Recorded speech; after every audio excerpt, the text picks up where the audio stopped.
शीतल जी, इस पूरे खेल को आप किस तरह से देख रहे हैं? क्या ये एक तरह का डिफेंस, एक तरह की ढाल, कवच तैयार किया जा रहा है धर्म का, जिसमें मोदी जी की नाकामियाँ छिप जाएँ, असफलताएँ छिप जाएँ, या अगर वोट धांधली चोरी वोट चोरी के ज़रिए सरकार बनी है, एक अवैध सरकार की जो धारणा बन रही है, उसको वैधता मिल जाए। क्या ये खेल है या और भी कोई खेल आप देख रहे हैं? अनम्यूट कर लीजिए।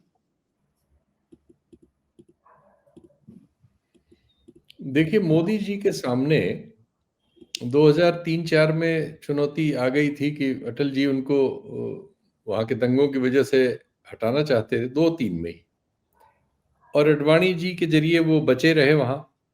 वो जो संघर्ष था, उसके बाद मोदी जी ने लगातार ये प्रयास किया और उसमें वो सफल भी रहे कि इंडस्ट्रियलिस्ट, खासकर क्रोनी कैपिटलिस्ट जो ज़्यादातर गुजरात में ही थे उस समय, अब भी हैं, उनकी कोठरी के जरिए उन्होंने एक आइडिया फैलवाया, या उन लोगों ने सजेस्ट किया होगा, क्योंकि उन लोगों का ग्लोबल एक्सेस होता है। ऐसी एजेंसियां होती हैं जो इस तरह के विचार प्रतिपादित करती हैं, तकनीक वगैरह लाती हैं और उस तरह का काम करती हैं लोगों के मन वगैरह बदलने में। तो एक अमेरिकन एजेंसी हायर हुई, और जहां तक एक कंपनी मुझे याद है कि शायद टोरंटो के टोरेंट करके जो कंपनी है, उसके मालिक ने वो अरेंज किया था।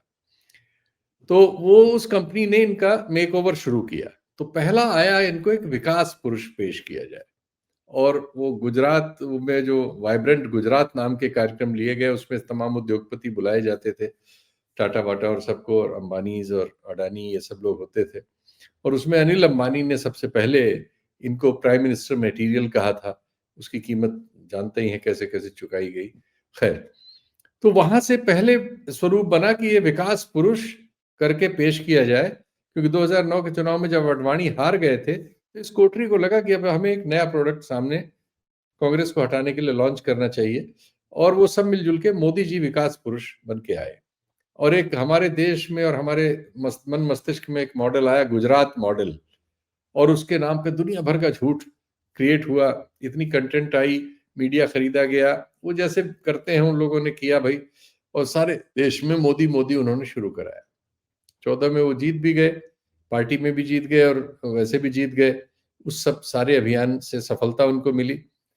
प्रधानमंत्री बनने के 1 साल बाद उनको लगा कि चूंकि भारत के प्रधानमंत्री थे, दुनिया की सबसे बड़ी आबादी वाले देश के, जो उस समय चीन से बिल्कुल आबादी के मामले में आगे बढ़ने ही वाला था।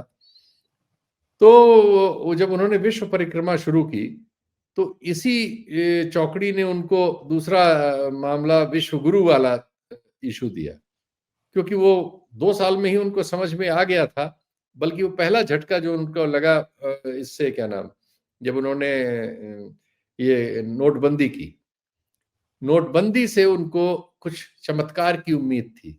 उनके पास अपना कुछ आर्थिक ऐसा कुछ, किसी भी क्षेत्र में उन्होंने कोई खास विशेषज्ञता या धैर्यपूर्वक कोई विशेषज्ञता हासिल करने का काम कभी नहीं किया। जैसा कि पाठक जी ने बिल्कुल सही बताया, खुद ही कहते हैं मैं फाइल वाइल नहीं देखता। तो वो फ्लूक में ही चीजें बहुत से लोगों को हासिल हो जाती हैं, उनको ही हुई हैं। तो उनको लगा कि वो भारत जैसे देश के जो हैं, तो नेहरू को वो ऑप्ट करना चाहते थे। नेहरू को बहुत गाली देने के पीछे एक ये भी चीज है कि एक्चुअली वो नेहरू की जगह लेना चाहते थे। मैं विकास पुरुष, विश्व रंगमंच पर मेरी भूमिका, तो उन्हें लगा कि दुनिया में जो आएगा, मैं इंडिया का प्राइम मिनिस्टर हूँ, 145 करोड़ के देश का, मेरी एक वो है, और मैं झप्पी पालूंगा और हंस दूंगा, और कैमरा वैमरा सब, उनका जो प्रचार तंत्र था वो तो उसमें कोई शक ही नहीं। और अब उन्हें लगा कि उनके लोग जो हैं यूरोप की और अमेरिकन मैगजीन्स, अखबार वगैरह में भी मैनेज कर लेंगे, और वो ग्लोबल लीडर हो जाएंगे, नेहरू से बड़े, और वो विश्व गुरु स्थापित हो जाएंगे। लेकिन अंतर्राष्ट्रीय राजनीति में जो आर्थिक परिस्थितियां हैं भारत की, उसमें जो स्थिति है, उसने उनके इस सपने को भी चकनाचूर कर दिया। जब ट्रंप ने दूसरी बार, अब जब वो चुन के आए और उन्होंने जो कुछ किया, वो आप इन महीनों में वो विश्व गुरु का सपना जो 2-3 साल बन के उसका आकार ले रहा था, और सोशल मीडिया पे IT सेल वालों ने बहुत उसको सजा बजा दिया था, और गलतफहमी एक बहुत बड़े समाज में पैदा करने में वो सफल था, लेकिन वो सपना एकदम मिट्टी में, एकदम जड़ से ट्रंप ने उसको जड़ से मिला दिया। अब उनके पास एक ही सपना है कि वो भगवान बन जाए, और इंडियन डायस्पोरा में देश और समाज उनको भगवान मान ले। इसलिए आप देखिए कि अब उनकी विदेश यात्राओं में ऐसे रोने वाली स्त्रियों और पुरुषों के वो मिल रहे हैं जो कह रहे हैं हम भगवान है, मेरे भगवान। ये भगवान जो आया है ये विश्वगुरु का सपना टूटने के बाद पैदा हुआ। अब वो भगवान बनने वाले हैं और उनकी टीम उनको भगवान बनाने में लग गई, और आपने कार्यक्रम भी रख लिया है, देखिए। जी तो आपको भी माना जाना चाहिए कि उसी क्रम में आप सेवा कर रहे हैं। तो जी खैर, नहीं, तो हम तो अब हम उनके लोग जो है उनके भगवान बनने वाली योजना में हिस्सेदार हैं, ये जान लीजिए। हम तो उस देखिए तिलिस्म को तोड़ने की कोशिश कर रहे हैं कि ये जो भगवान बनने की कोशिश हो रही क्या है जरूरत है, वो उसको हम सब कैसे लोग जानते हैं, लोगों तक भी जान रहे हैं। लेकिन जी मैं कह रहा हूँ कि अब वो निश्चित तौर पर अब उनका यही लक्ष्य है कि जी धीरे धीरे ये स्वर बढ़ जाए, और कई जगह आप देखेंगे, हो सकता है आने वाले दिनों में पता नहीं मेरे कहने से होगा या वैसे ही होने लगेगा, कई जगह आप देखेंगे कि लोग मंदिर बना रहे हैं उनका। कुछ जगहों पे तो एक आध छोटे मोटा है मामला, मंदिर बन आप गए, देखेंगे बन इस गए, तरह की चीजें होंगी। बन गए बन मंदिर, रहे हैं बन गए और वो मंदिर। सरकार और हाँ अडानी अंबानी इस योजना के तहत भी बनवा रहे होंगे हाँ, वो तो नहीं नहीं फिर बड़े पैमाने पर होने लगेगा, और अवतार वाली धारणा, क्योंकि देखिए आर्थिक मोर्चे पे कोई जादू संभव ही नहीं है। जो वैश्विक परिस्थितियां हैं और जो हमारी इंडस्ट्री की हालत है, हमारा जो कुछ है, उसमें कोई जादू, अब उनको ये बिल्कुल पता है।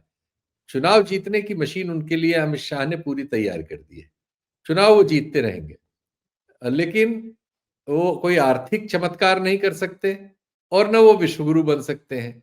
तो अब एक ही स्पेस खाली है कि वो भगवान बन जाए, और उनको जी हम विष्णु का 11वां या जो भी, अब ये तो हमारे पाठक जी ज़्यादा बताएँगे, आप बताएँगे, हमको तो इस मामले में कुछ ज्ञान भी नहीं है कि कौन-सा होगा नंबर।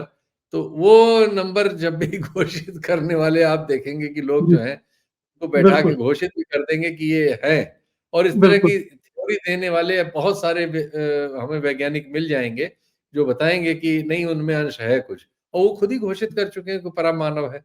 तो अब बिल्कुल हम इस युग में आ गए हैं कि विकास पुरुष, विश्व गुरु के बाद भगवान, भगवान मोदी बिल्कुल के युग में हम हैं। बिल्कुल बिल्कुल, आपने बहुत सारी उनकी कामयाबी, नाकामयाबी गिनाई है। एक और बड़ी जो उनकी कामयाबी को उनके सिर पर कहना चाहिए वो ताज रख सकता था, वो था पीओके पर कब्ज़ा कर लेते वो।